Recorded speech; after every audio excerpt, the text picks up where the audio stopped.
if we think about a couple of years back, we would not be talking about food insecurity in Sri Lanka to the extent that we are talking about today. You may have seen a lot of international news, local, the media coverage. It's discussed in the political forums, at the ground level with people's real experiences.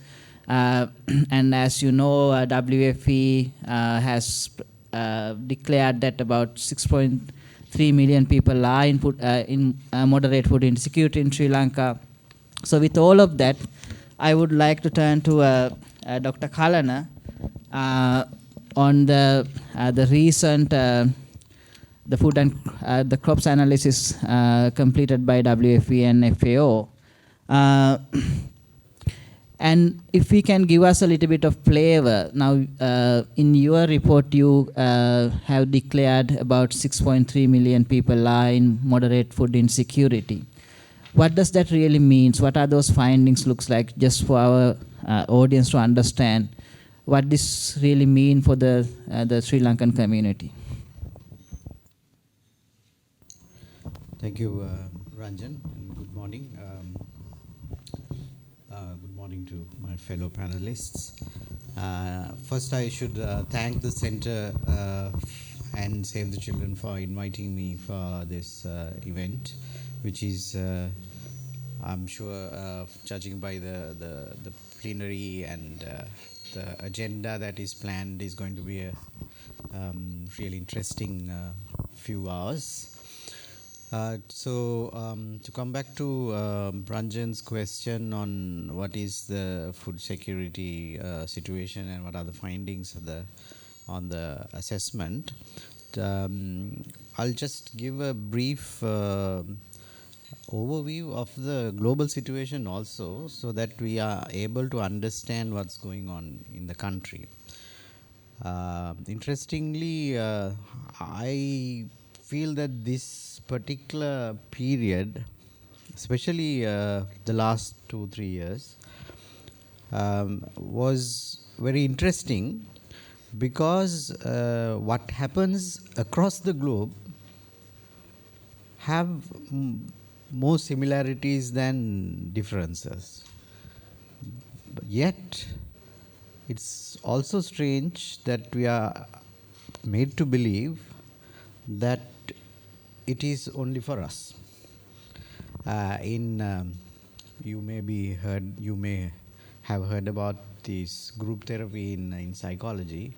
One of the ways that you are made to understand your situation better is to be able to share it with the others and understand that some of the feelings, emotions that you are going through is actually shared by similar other people, and it gives you comfort and relief. Similarly, I think some of the issues that we are facing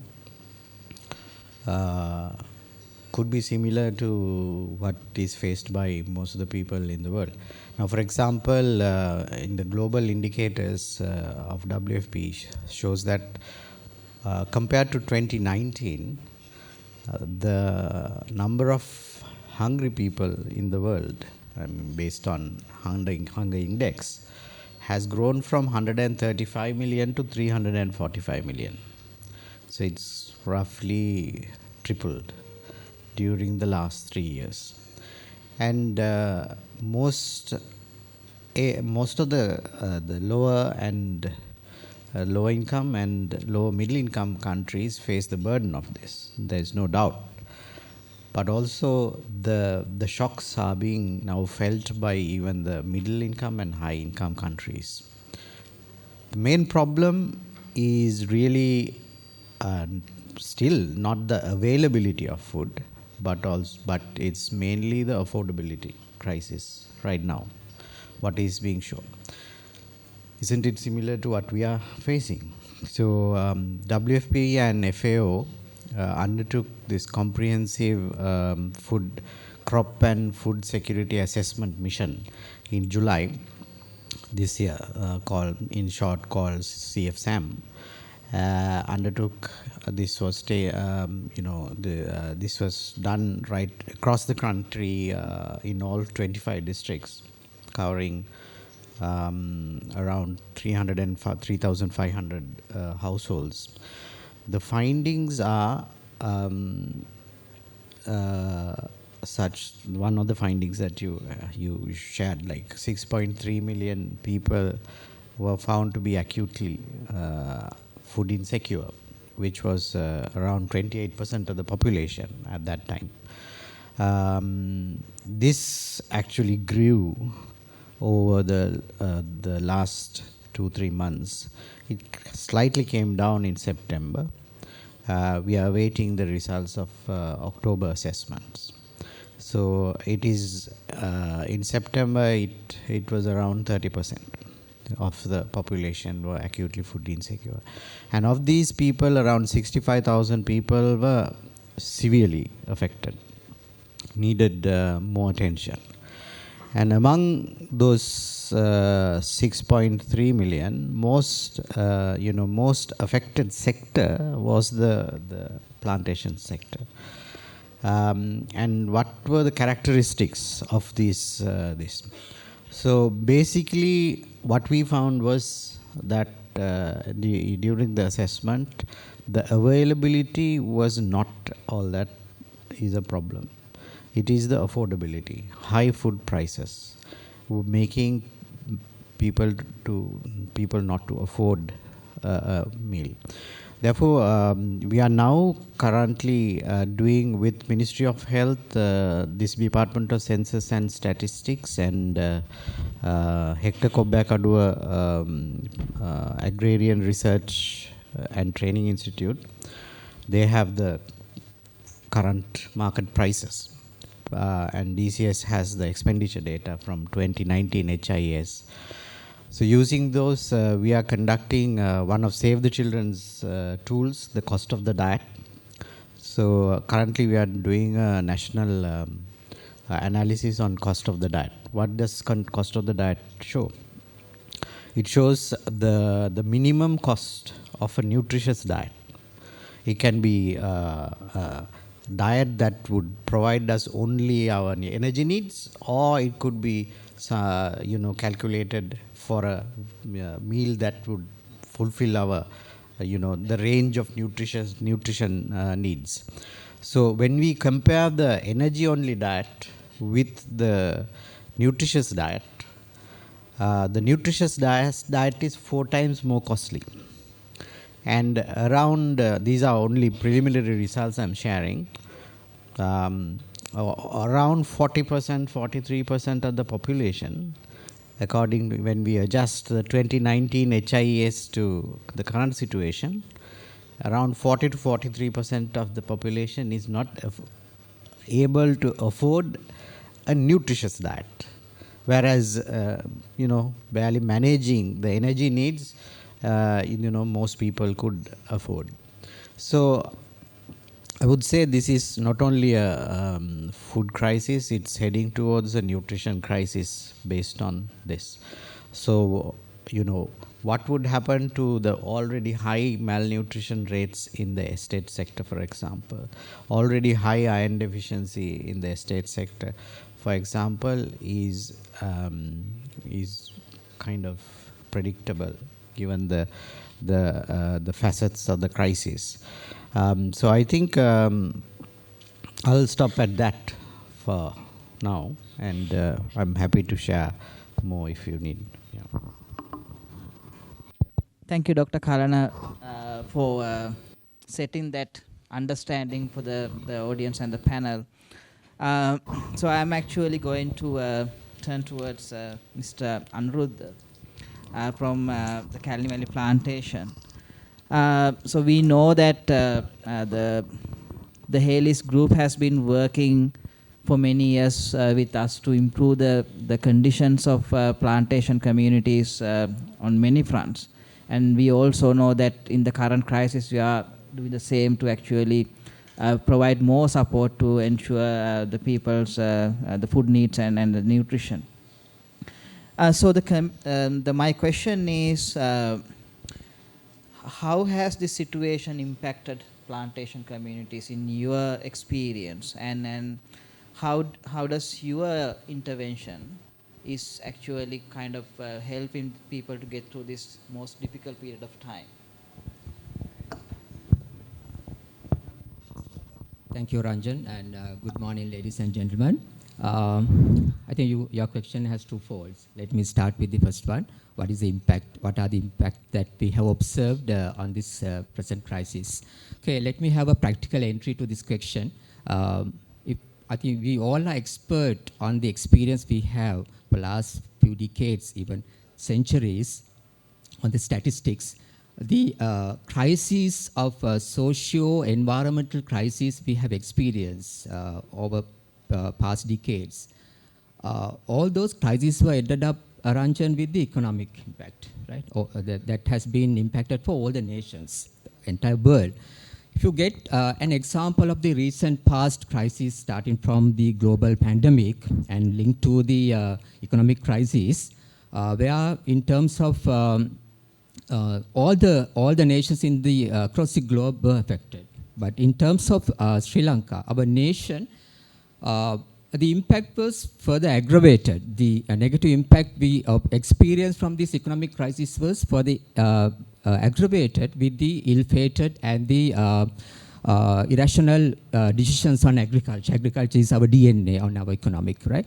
So this created disaster in agriculture recent past was strategically linked with our food value chain, availability of food value chain. As Dr. Kalana mentioned perfectly, that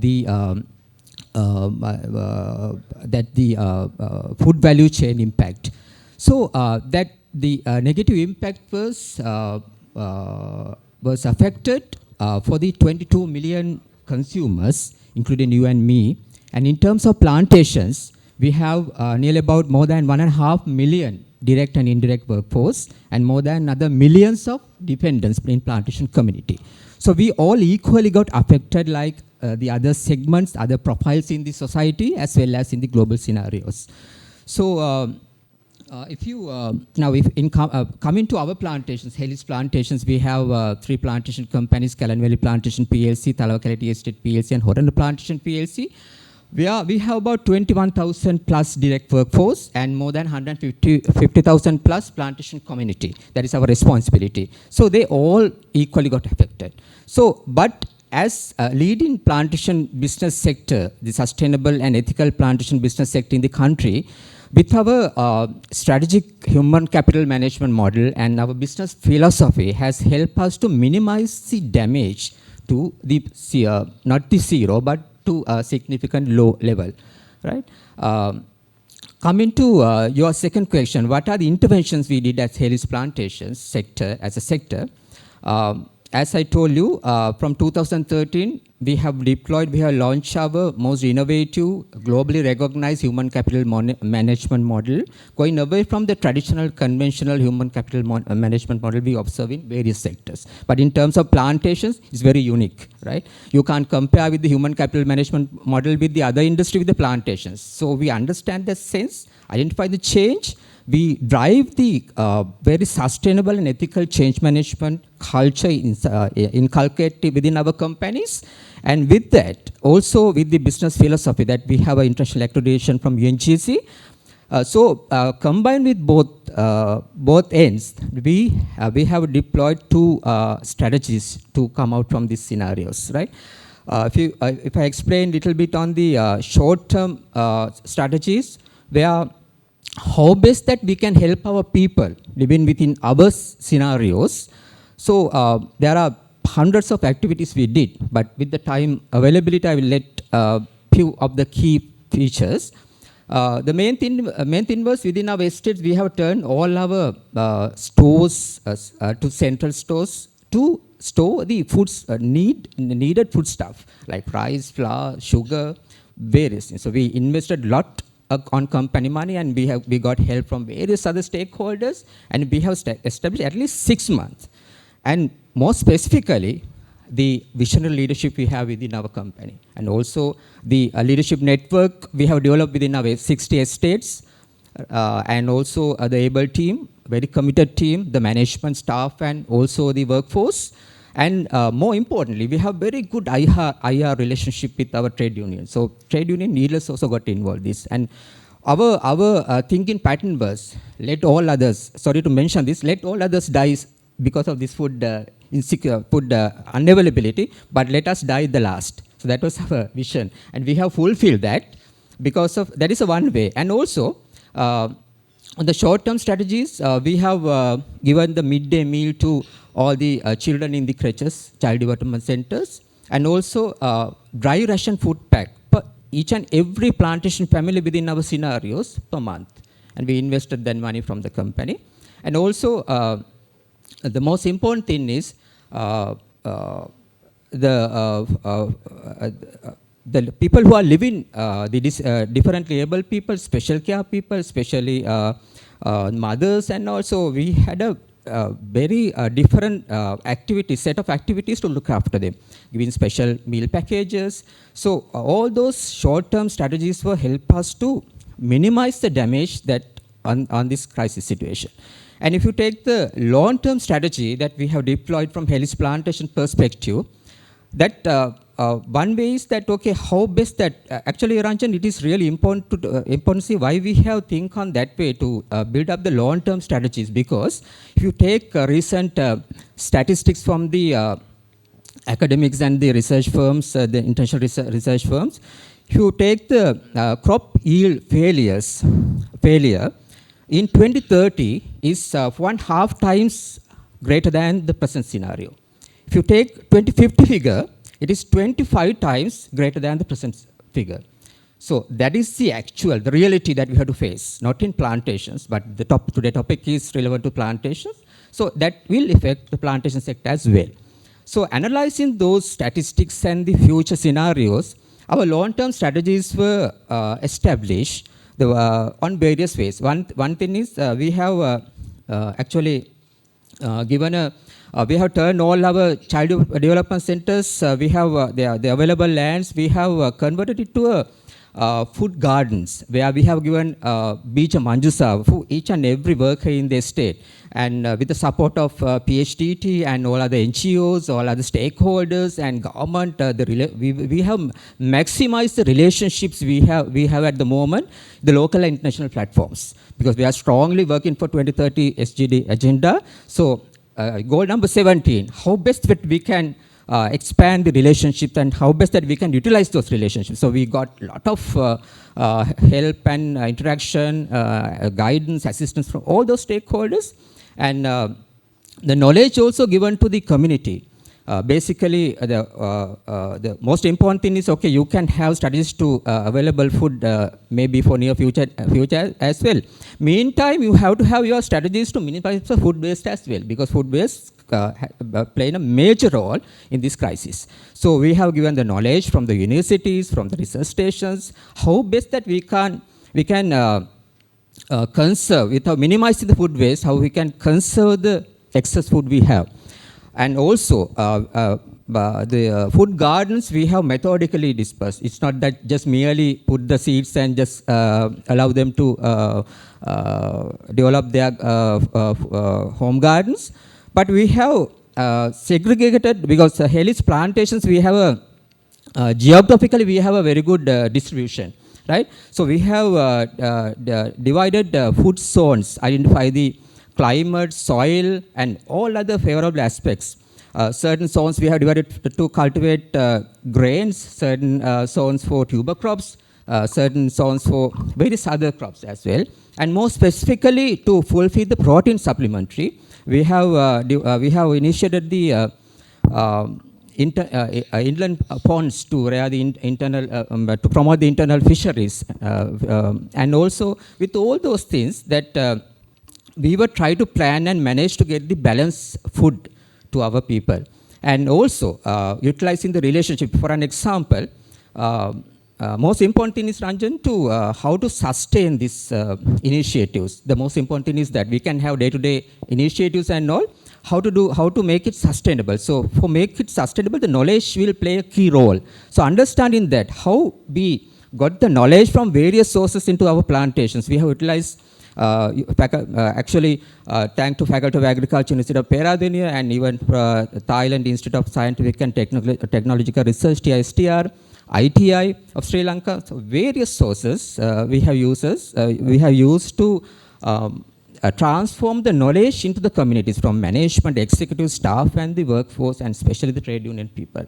So all those interventions will help us to come up to maybe a low significant level on this crisis. Thank you, Ranjan. Thank you. I think one of the objectives of this the particular panel discussion is also to learn from different stakeholders how they are actually contributing to change the current situation. So I think with that in mind, I would like to go to Mr. Geeth Kumara. He's the Chief Operating Officer of Elpitiya Plantation, who is also playing a key role, like Haley's Plantation, in terms of providing more support for the plantation communities in their food needs and the nutrition. So one of the things they are doing actually providing the breakfast for the workforce. So I actually want to ask a similar question that I asked Anuruddha. How do you see this situation in your plantation areas, and how you actually contributing for others to understand how the private sector role in the current situation? Thank you, Ranjan. Thank you, Ranjan, and good morning, ladies and gentlemen. Before I talk about our company and related activities, I wish to mention that as a model, the plantation sector to get their food needs fulfilled. One problem is the income. That's what we have seen. According to one of the recent researchers, they have found in 2018 the expenditure of a family was 44,000 rupees a month. Now it has gone up to 88,000 up to end of maybe September. That is the latest findings. So you can see what a big challenge that they are facing as a family unit. So on the other hand, the model itself doesn't provide lands as such, and optimization of lands to plant their daily needs, chilies or vegetable, it's a challenge for the people concerned. And the know-how, the knowledge of planting something and required inputs, seeds, chemicals, those are also challenging.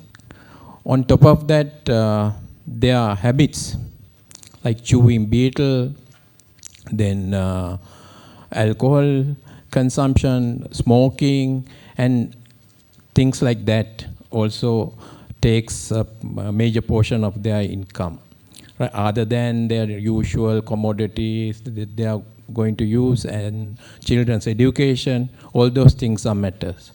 So because of that, there's a problem. And if I talk about another research data, what I have gone through, is alcoholism in plantation sector. It takes about 38% of their revenue. In other sectors, it's about 17%. Smoking is about 36%. Other sectors, it's about 28 and less. Rural and urban sectors.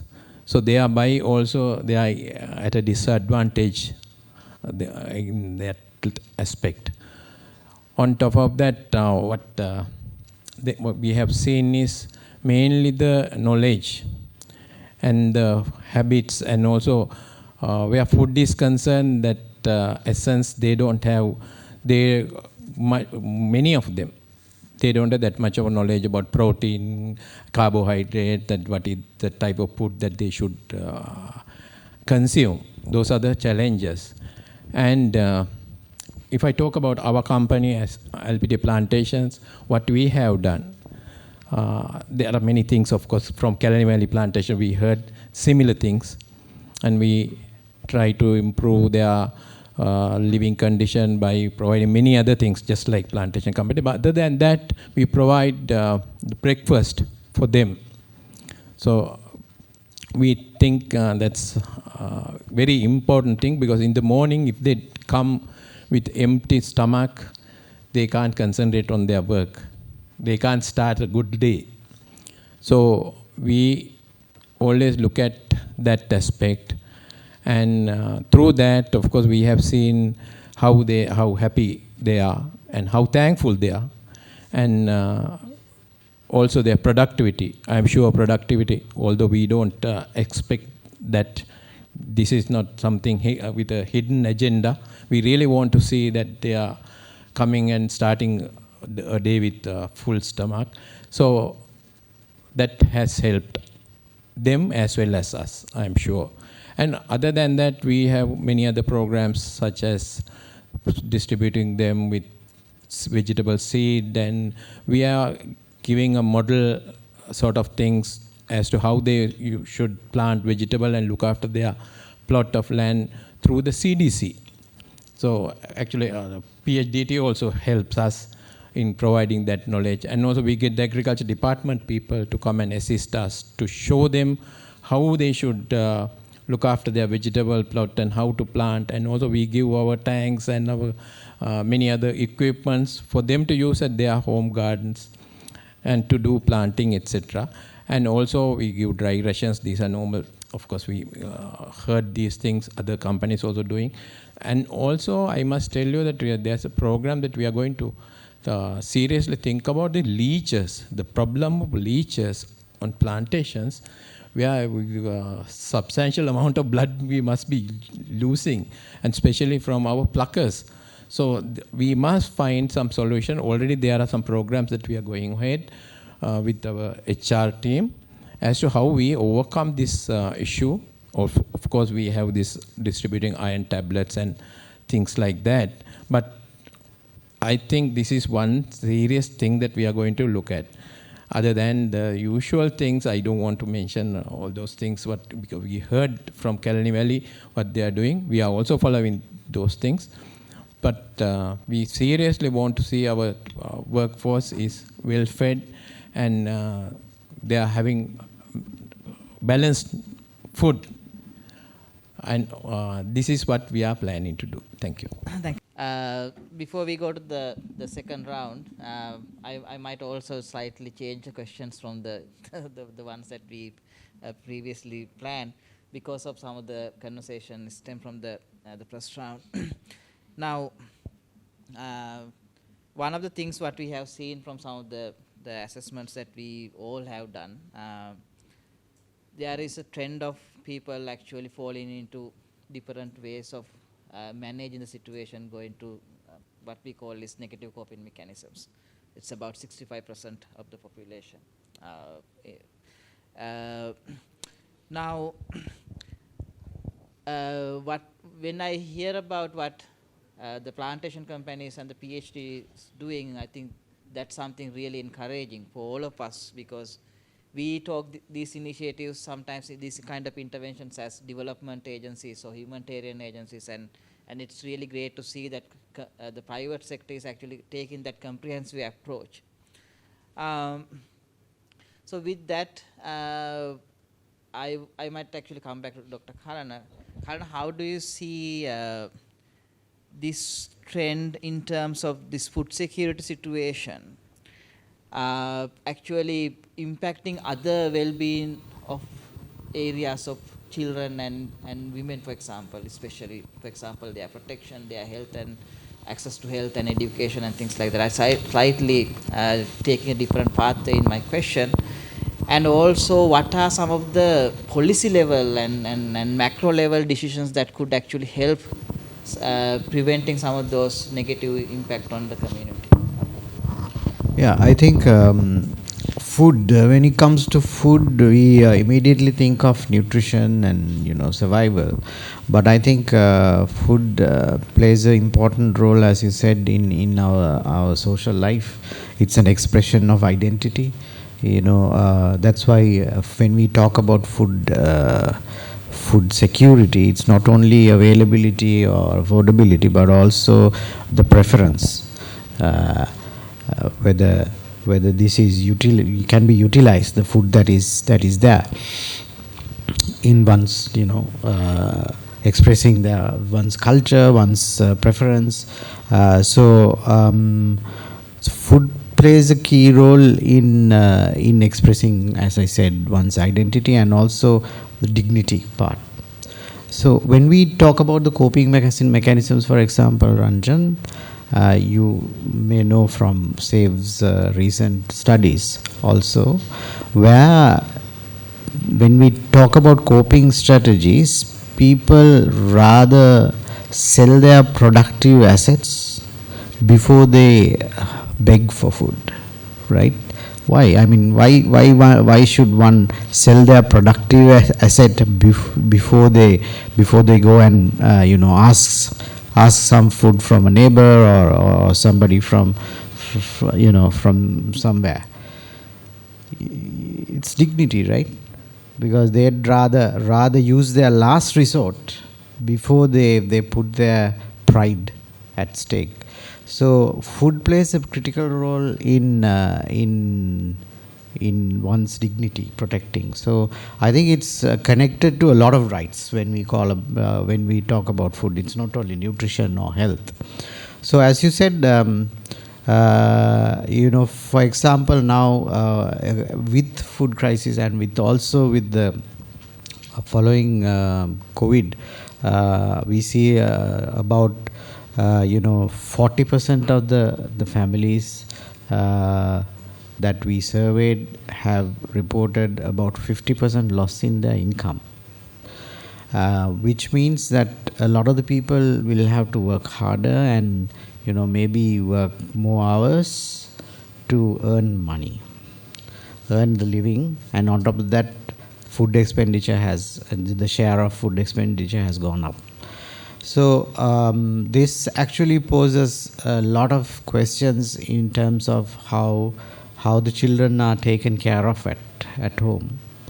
See, like we have on top of that the gender norms that very rigid, and it says like it's only the job of the woman to take care of the children. And we know that, for example, in the plantation sector, both men and women work, right, equally maybe, and more, probably women harder work. So, but then on top of that, taking care of children is also a burden fallen on women. Therefore, so these questions come up when people have to work harder, work longer hours, then social safety nets come into play. And I'm really glad to hear the work done by the companies around this, and they all fall into what we call the social safety net, which is very important. And for example, in the plantation sector, we know that children are taken care of in the development centers, and supporting these development centers, as Mr. Lal Perera mentioned, is very crucial, so that need is addressed. So I think whatever is done on the ground in isolation or in sporadic way should be streamlined and maybe made the mainstream. And that is one of the policy level interventions that can be done. So what are the how can we make these small examples done in regions mainstream and addressing what Mr. Lal Perera also said. What about the people who are living around the estates but not necessarily our workers, who's the majority, right? And what is how is their well-being taken care of? Then of course these are other pre-existing issues like the gender norms that he mentioned, even according to the HIES, the Household Income and Expenditure Survey in 2019, this was pre-existing, especially in the estate sector, expenditure on alcohol, tobacco and that category has been more, at least 1.5 times more than iron-rich food. right? So maybe that is continuing, that trend is still there, the proportion.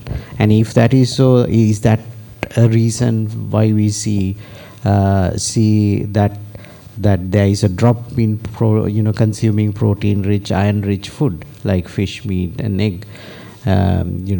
So those pre-existing norms, values, and the behaviors also impact, and they also create other social issues, and maybe without changing those, we may not be able to address this particular issue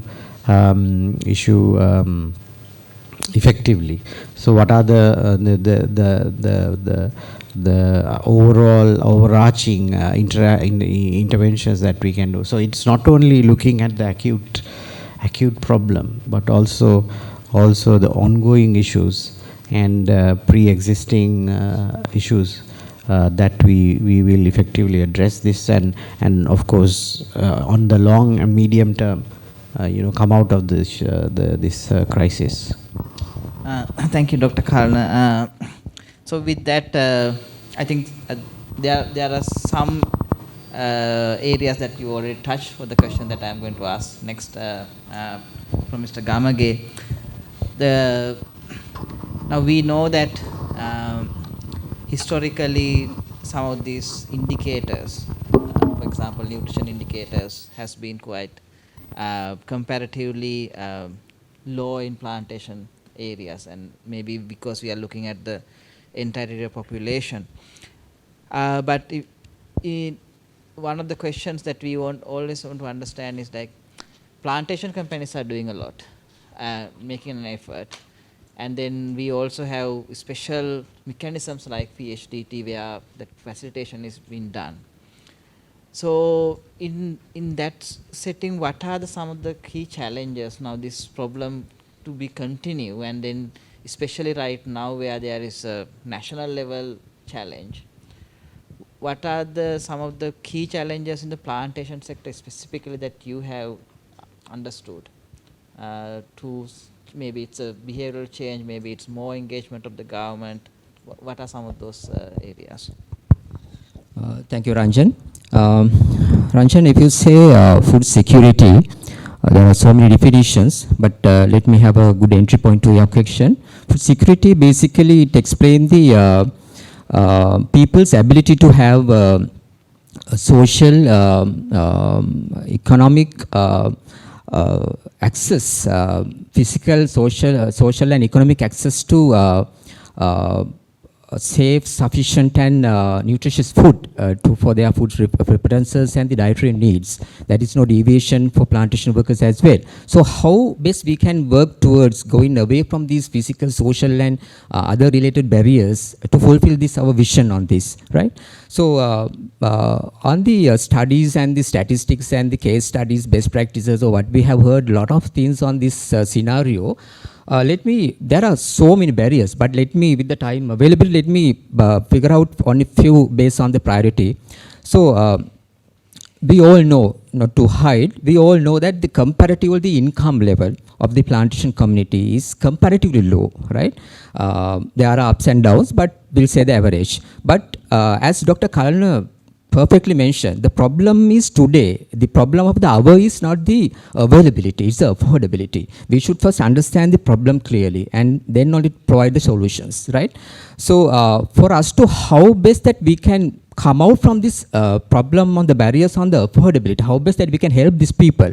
So related to the income of the plantations, how best that we can empower them to increase the income level per family unit.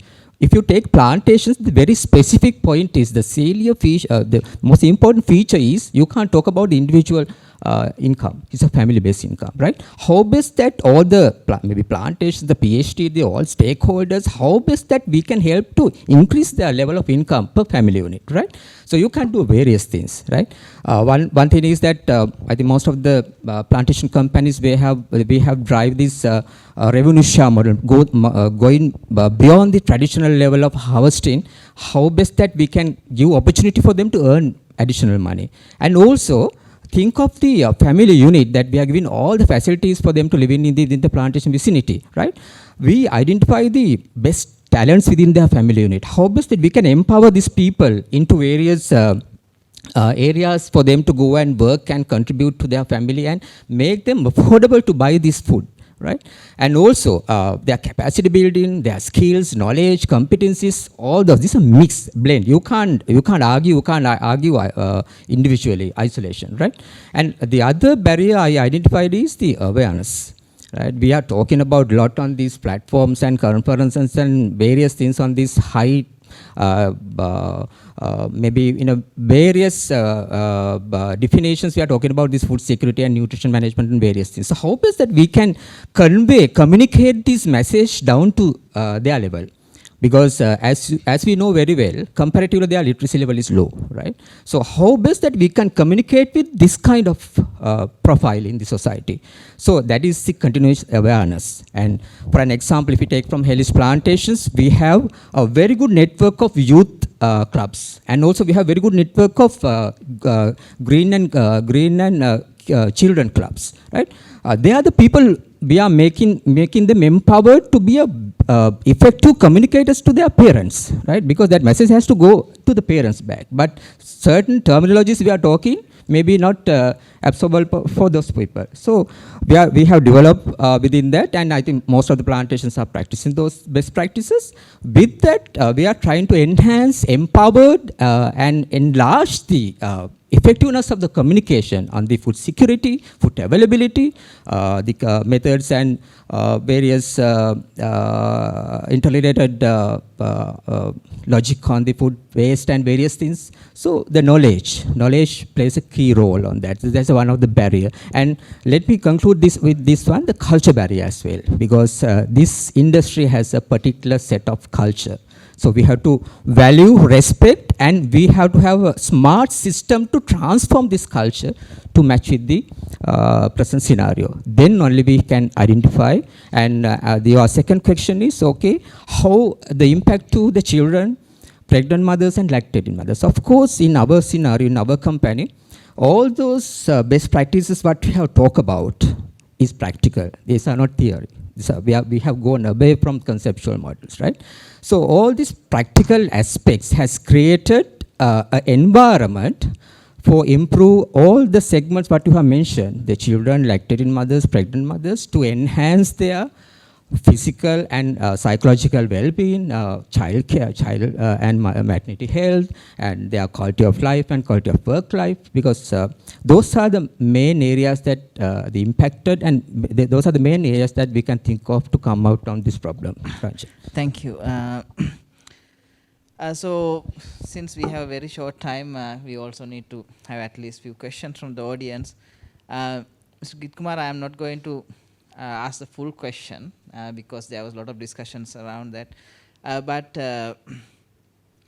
very specifically, what I wanted to ask is something that earlier came up: how some of these services can be or reach to non-worker communities as well. And we know there are a lot of challenges. What are some of those key challenges? If we can have a brief. Thank you. Actually, the biggest challenge that what we see is when we talk about workers first, our majority of workers are women. If you look at their educational level, 46% are stopping at the primary educational level. Only 6% has gone above O level. So that itself is a big problem where the educational level is concerned. And that takes the balance, the dietary habits and planting whatever they can and managing animal husbandry in their little way, all those things. On the other hand, now if you talk about the other people, not only the workers, other community. So there are many things that we have done with them actually, because we need them. The workers, if you talk in Sri Lanka, it's about maybe below 15% workers, like out of the living population, only 15% or less are the real workers. But we need to get their support to run our plantations in day-to-day activities. Otherwise, you can't have industrial harmony and there will be problems. So we need to cater them as well. So in such a scenario, like if I talk about mainly the food sector, since our subject is there, now these cattle grazing and things like that, we always help. And also the water, what they are using is our water, coming through the water projects provided by trust or some NGOs. So, and also there are paddy fields or wherever they are planting, that water mainly comes from the estates. So, and also as I mentioned, the cattle grazing and also the many facilities that we provide to them as well, because as a community we should rise up. Our cooperative provide a lot of supports to them, and our plantations give tea at concessionary price for them. And also we look after their children, not only the estate workers' children. So entire population belongs to this part. And whatever the services that we provide, we'll say dental clinic, eye clinic, some educational things where alcoholism or some other factors are concerned. Many things we take them as also a part of this, our workers. So whatever we could provide to them, the knowledge or whatever the inputs, we do that. I think all the plantation companies are doing that, because without them we can't sustain. So we need to, come out of this problem as a unit. And even when we have a program that we plant vegetable and we give free. Sometimes the portion goes to the non-workers as well, not only the workers. So that's a free distribution. So, and also our cooperative shops, many facilities are provided even to the non-workers. So that's the program that we are looking at. Thank you. Thank you. So since we only have a few more minutes, I would like to actually open the forum for the audience if there are any questions from the audience to the panel.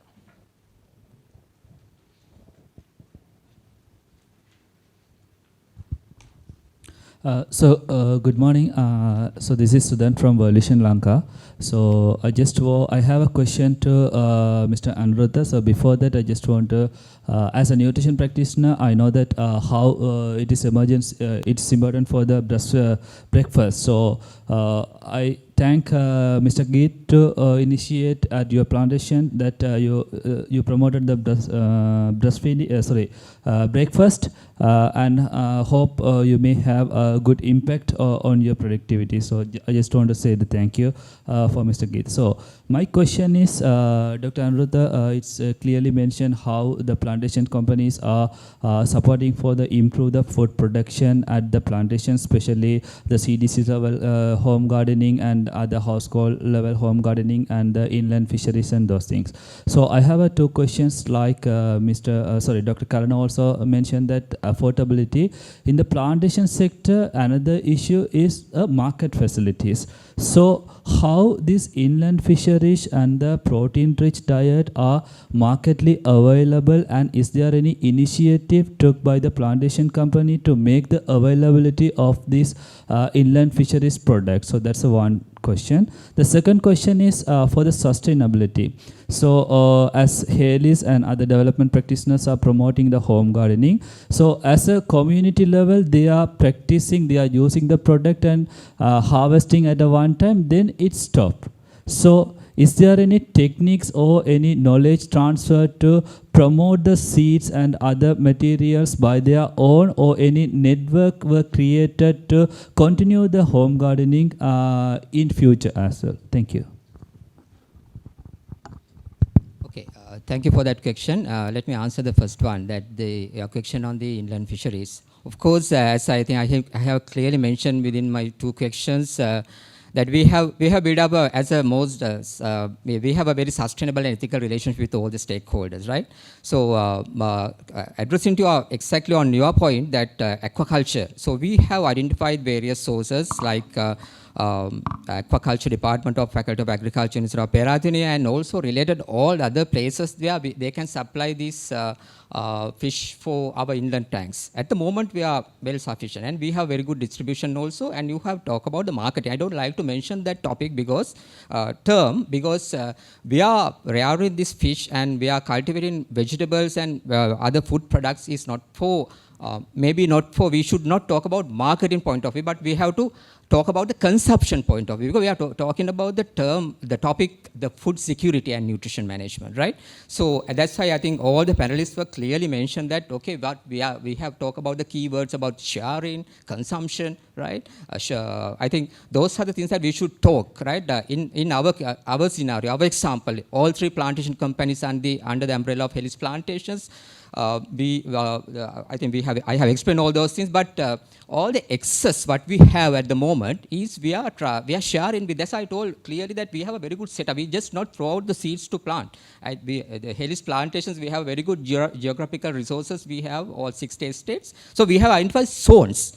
Right? We have to grow grains, we have to grow tuber crops, we have to grow this and that, and vegetables, upcountry, local, all sort of this. So we are sharing among our estates. Whatever the excess, we are even bringing down to Colombo, right? We have a very separate setup in our Peiris head office to share that.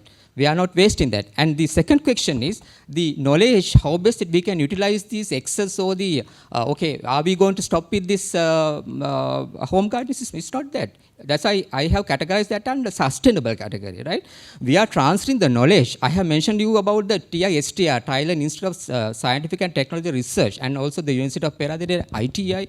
We are getting the knowledge from them to our management staff and even the worker, youth clubs and all set up. How to transfer this excess into dry form or the dehydrated fruits and vegetables. It's a market. They can earn sustainable finance for their growth. So I hope that I have answered your question. We have already completed our time.